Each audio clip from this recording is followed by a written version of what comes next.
P23. Knowledge, access, power. P23.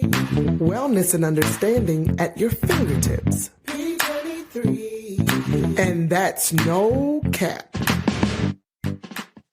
Welcome back to Demystifying DNA, your beacon in the fascinating world of genetics, where we break down complex scientific concepts into understandable and engaging content. I'm your host, Dr. Tiffany Montgomery, scientist, epidemiologist, not a medical doctor or a psychiatrist, but I'm still that curious lady, helping guide you through every step of the way. And today, I'm accompanied by my insightful co-host, Tac Williams, relationship, technology, and computer extraordinaire. You all have met him before.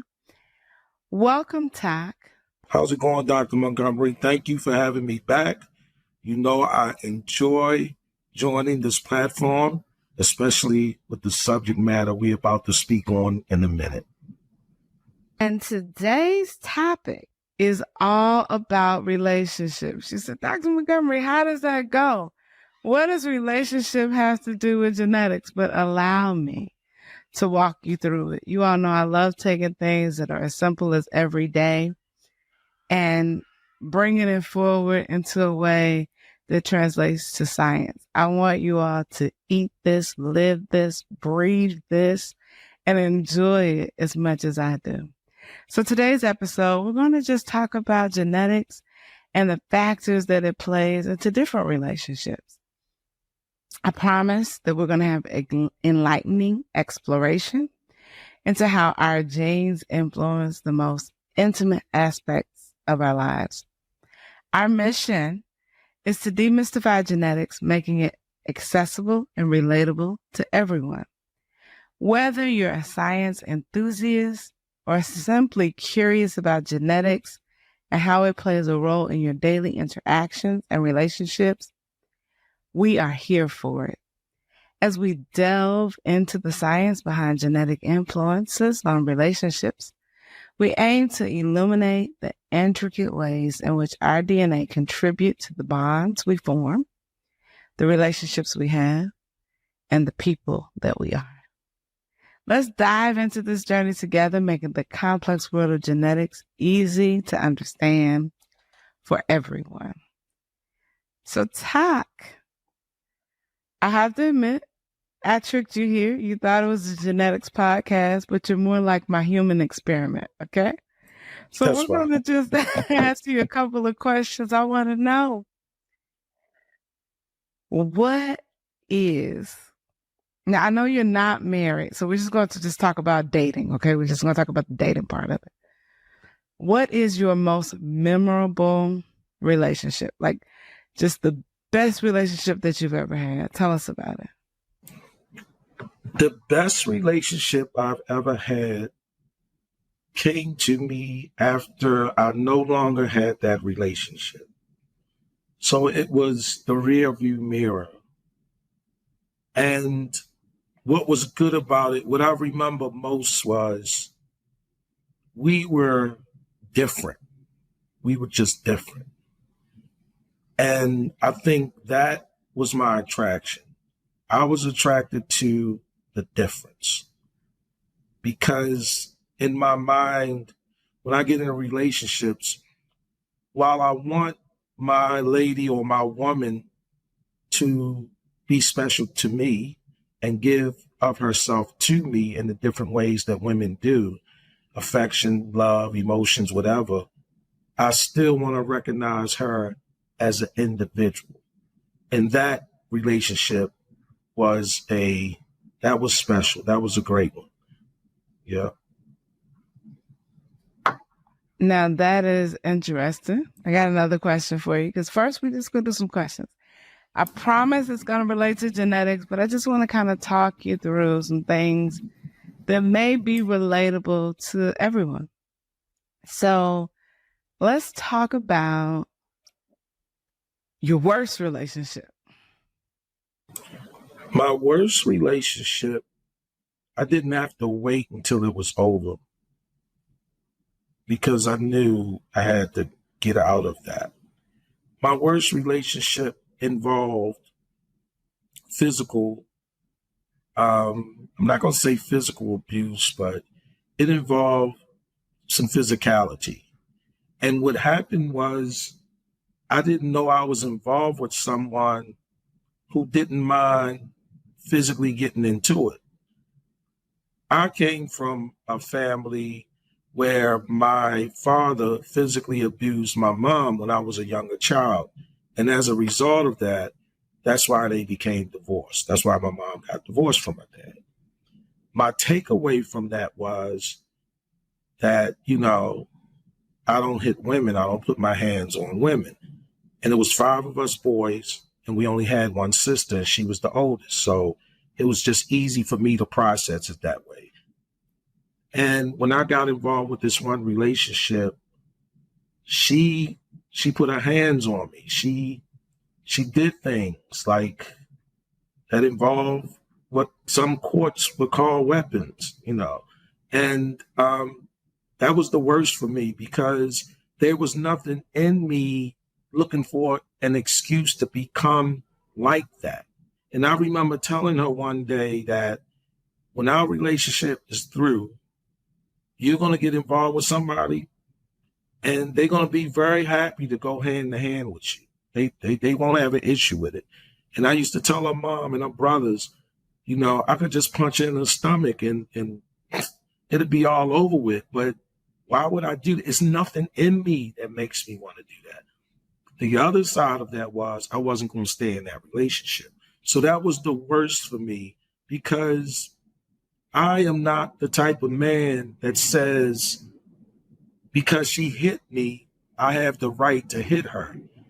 My morality, what I think about that, rises above the legality of it. So I'm not an individual who do things based on how the law is written.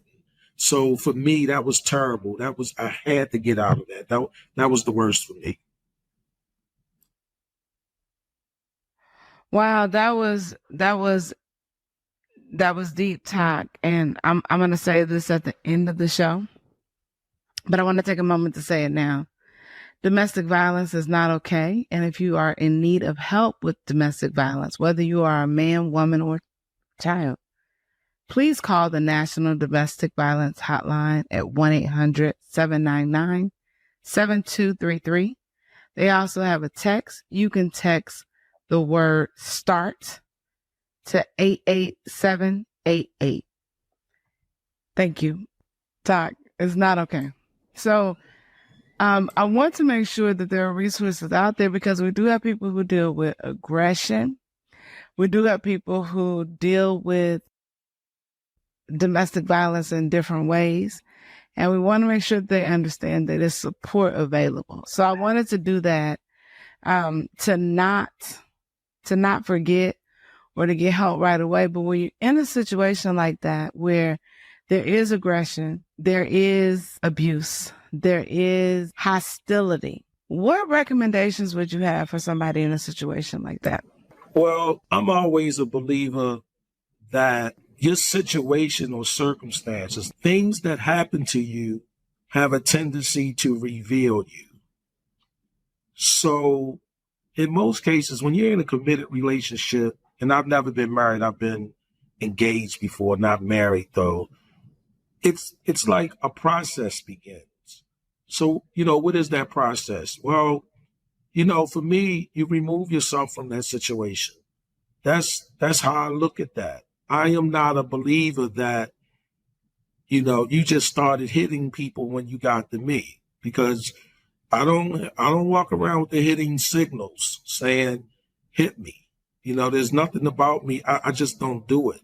So for me, I would say begin the process of removing yourself from there. And during that process, you will see that monster poke his head out again or not. I'm not sure. But that's just what it is for me. I can't tolerate it. I don't have any tolerance for it. So yeah, I might stay in the relationship itself for a minute, but make no mistake about it, I'm beginning the process. And that's what happened in that case. While I was still in the relationship, I went and signed the lease for an apartment. I had the keys.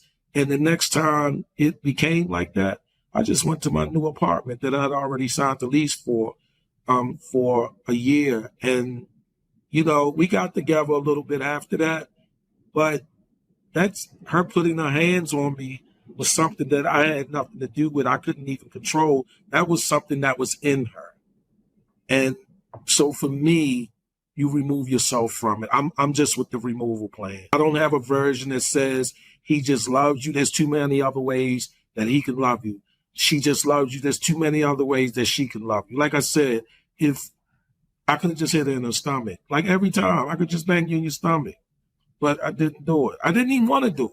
So mine's is removal. I'm sorry.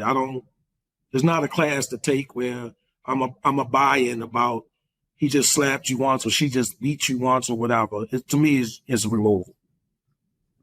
And I think you hit some key points there, Tac. You have to have your boundaries and know when it's time to just remove yourself from the situation and have your escape plan. So, or your exit plan.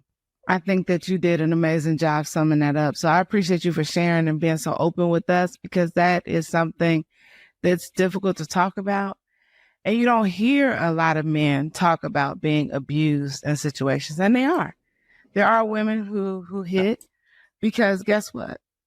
They have the same genes that we're going to be talking about later that men have.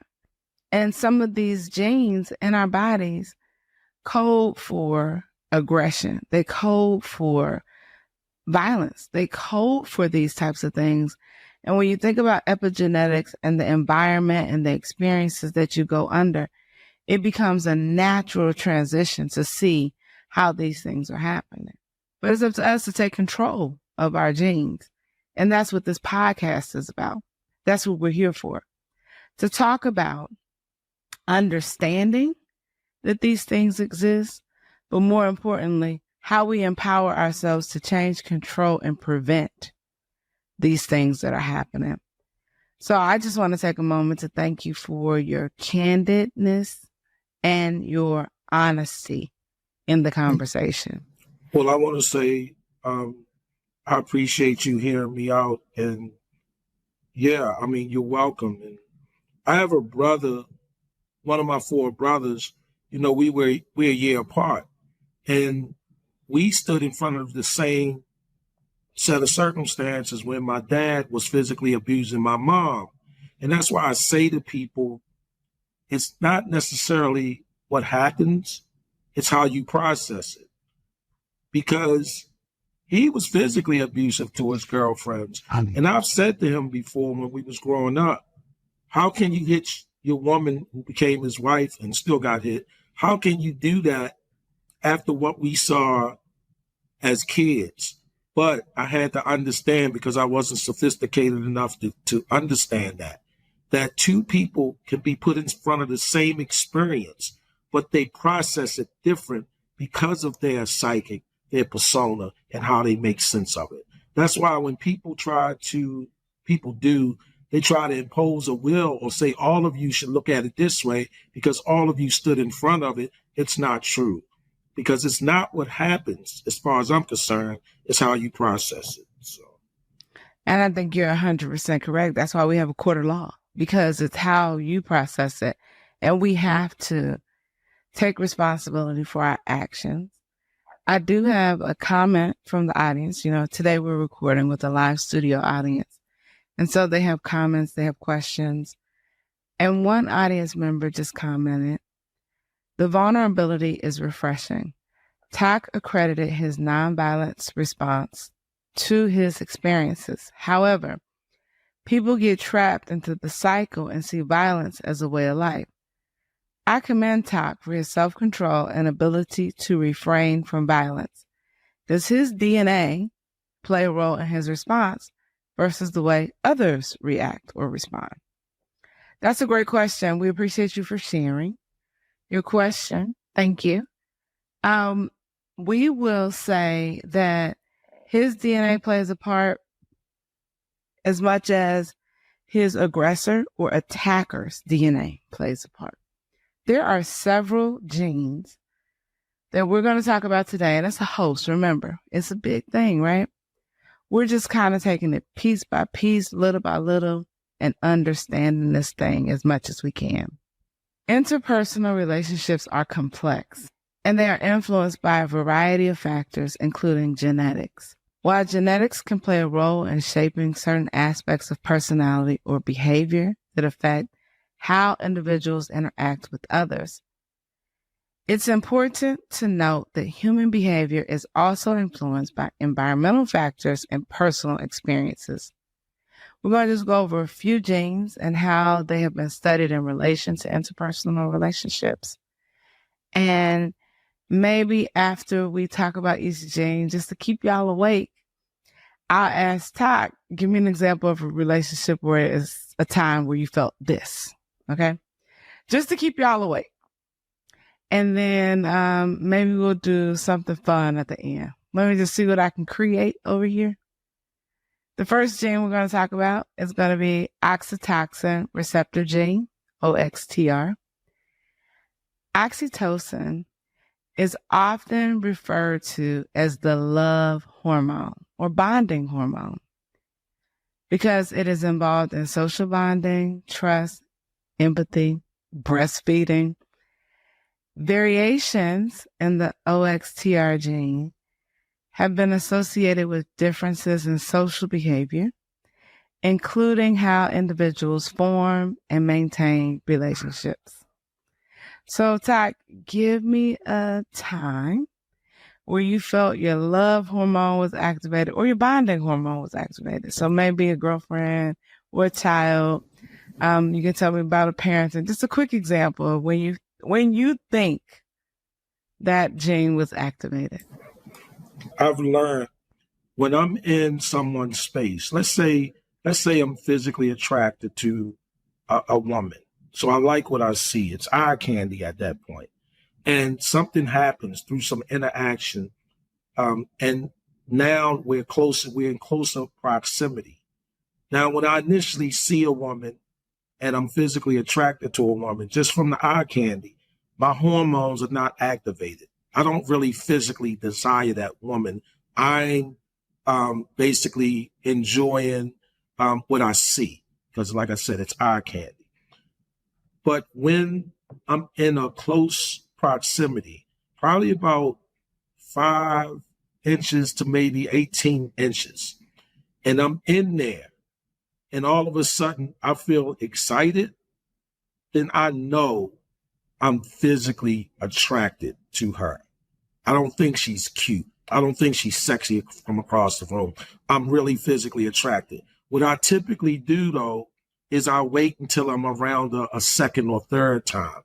And if that happens the second or third time, then unless she's married or she makes it clear what's going on, and even sometimes when they do, I say something because I have to get it off my chest. See, I'm like this. I'm not a quarter. I can't drag it out. Just hurry up and tell me no so I can just keep it moving. Tac, we love your insight. I'm going to keep putting you on the spot until you tell me to stop. I mean, it's so much good information in you. So here's the next one. You ready? Serotonin transporter gene. SLC6A4 is the nickname. Serotonin is a neurotransmitter involved in mood regulation and social behavior. Variations in this serotonin transporter gene have been associated with differences in social anxiety, attachment styles, you get that girlfriend that's just overly clingy, mood regulation, all of which can impact interpersonal relationships.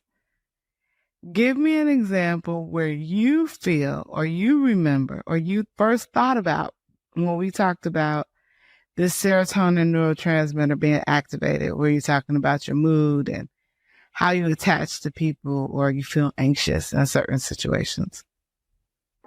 So I've been in different relationships where on the one, it was pretty laid back, right? It was like, okay, I was into her, we interacted, this, that, and that. And then I've been in other relationships, and it's like I couldn't get enough. I just couldn't get enough. When we would leave, like we go out to dinner or something, and I drop her off or whatever that is, I wanted to talk to her some more. I just could not get enough of this person. And at one time, I was like, is she playing me? Is she like starving me of emotions? Or is she, what the hell's happening? You know what I'm saying? Like what's going on? And I'm not talking about I couldn't get enough physicality or sexuality from her. I just wanted to be like with her. It was crazy. So those are kind of the variants down, and that's not typical of me though. But when it happens, yeah, it happens. Yeah, so you can feel it. So you're feeling these genes. Okay, here's the next one. You ready? I only have one more after this one. I'm not gonna overpower you with these genes. Or maybe I will. Let's see. Dopamine receptor genes. We got the DRD2, the DRD4. Those are two different genes. Dopamine is a neurotransmitter associated with reward and pleasure. Genetic variations in dopamine receptor genes, such as DRD2 and DRD4, have been linked to personality traits related to sociability, so how social you are, sensation seeking, so what kind of thrills, how are you seeking to activate your senses, and risk taking, right? How big of a risk are you willing to take, which can influence interpersonal relationships. So when you talk about activating that reward and pleasure center, right? Tell me about the first situation or experience that came to your mind when you thought about reward, fulfillment, thrill, excitement. I think I've recognized it as cooperation, meaning when I'm around a woman and the conversation is we're holding a conversation or we're in close proximity, we may be in the gathering of 3 to 5 people. If I'm talking about a particular thing and she may be discussing something, if we start bouncing it off of each other, in other words, something might be said where nothing could be responded or to the nay or to the yay.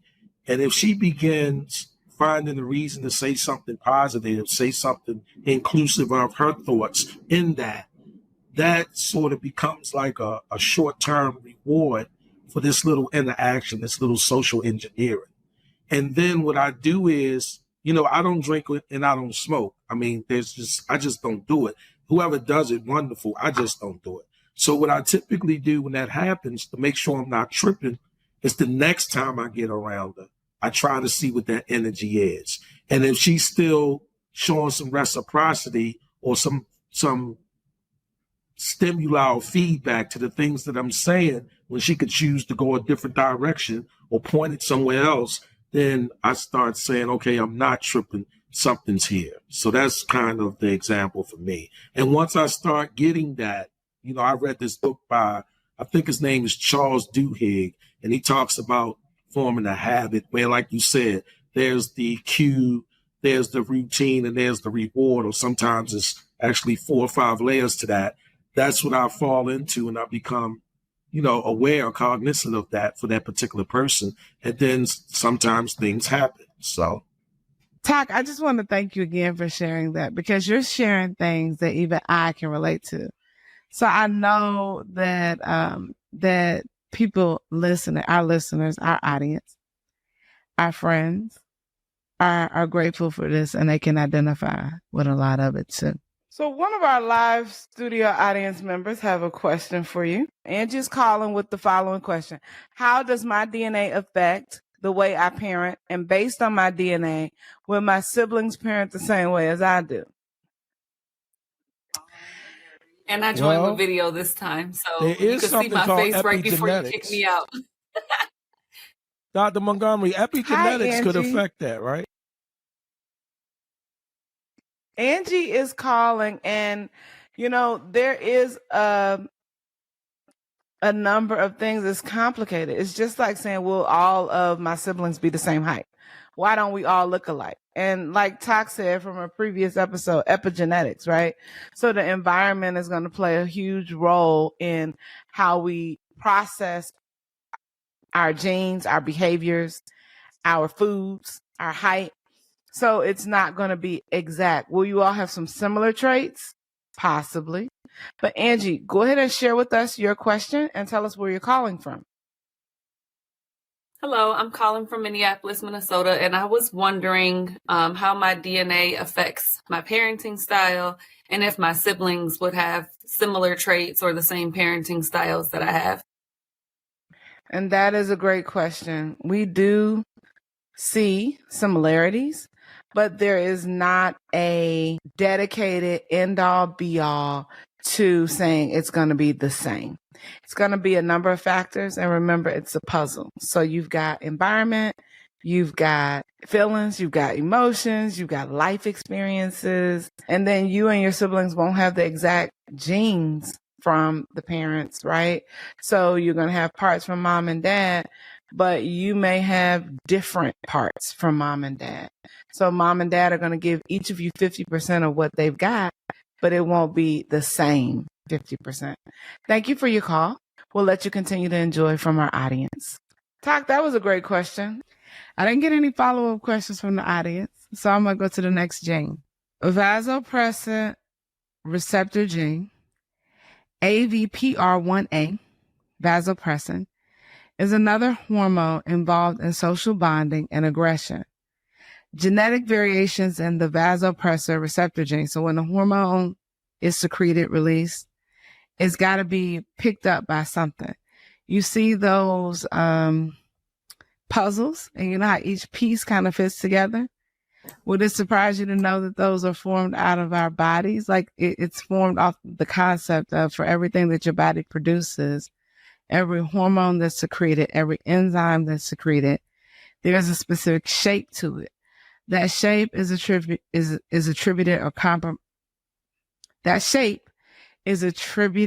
or comprised of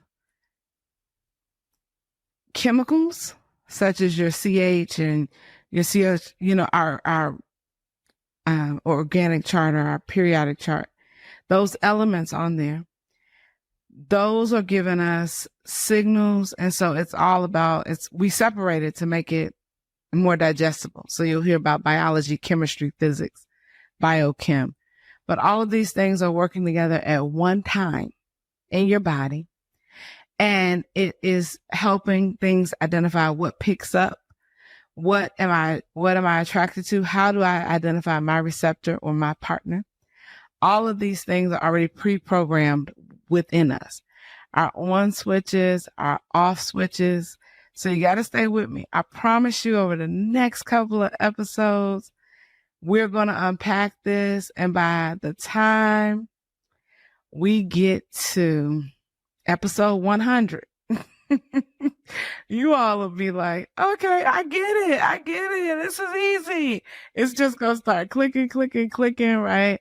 All of these things kind of go together. And so we're talking now about these hormones and how they have the variations in the genes. And then we're looking for the receptors. These receptors are associated with differences in pair bonding. So how they are received to each other, that is attributed to behavior, social recognition, and aggression. Like when we talked about the violence in the relationship and that kind of thing, all of which influence interpersonal relationships. So when you think about it in terms of, while I'm already pre-coded for that, and then you add your own life experiences to it and your own environment and your own food, diet, nutrition, your own toxins, your own chemicals, if you choose to drink or smoke or participate in other activities, or even if you have prescription medicated activities, these are all going to play into those receptors and those things that are already biochemically happening within your body. So when you think about your social bonding and aggression, do you start to understand, Tac, how the genes that you're already pre-wired for are getting a chance to express themselves in these relationships? Thought, experience, time lends to, like they say, wisdom is a drop. You start making sense out of these things. And for me, I could see it. I could see it happening. And I want people to start. This is kind of where I am. I want our audience, our listeners, our friends to start thinking about everything that they're doing in terms of relationships, including how their genetics play a part to it. Because when we're thinking about a problem, or we're thinking about something that we want to solve, improve, or make better, we have to look at all of the things that contribute to or become a factor in that. And that includes our genetics. Sometimes we think about our parents or our previous relationships. We think about other things that have happened to us in our lives, or even with our parents, and we start blaming mom or blaming dad. But when we are handling these things and we're talking about how to improve these relationships, I just want us to be mindful that there's more at play. So thank you, Tac, for sharing so much about your intimate life and your relationships. I'm going to invite you back as we start thinking about questions that other people may have, or that our listeners email us in. Sometimes I get things in the DM. I want to continue this relationship journey because I think it's a lot to unpack. So as we conclude this insightful first step in our journey through the genetic bond and how DNA shapes our relationships, we, myself, your host, your girl, Dr. Tiffany Montgomery, and our co-host today and guest, Tac Williams, want to thank you for being a part of today's conversation. Through this episode, we ventured into the genetic intricacies that underpin our familial and romantic relationships, shedding light on how our genetic blueprints influences our interactions throughout our life. At Demystifying DNA, our core mission is to make the sophisticated realm of genetics accessible and comprehensible to all, stripping away the jargon to reveal the fascinating truths that connect us all at the molecular level. We hope this episode has sparked your curiosity and enhanced your understanding of genetic ties that bind us, encouraging a deeper appreciation for the role of DNA in shaping the essence of our relationships.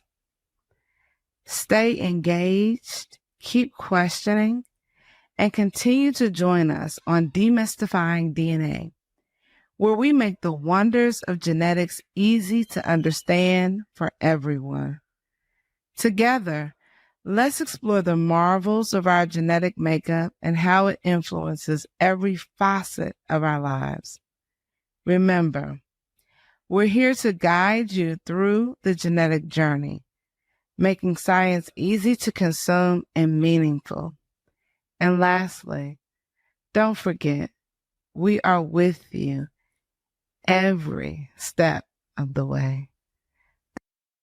National Domestic Violence Hotline, 1-800-799-7233, or you can text the word START, START, to 88788. P23. Knowledge, access, power. P23. Wellness and understanding at your fingertips. P23. And that's no cap.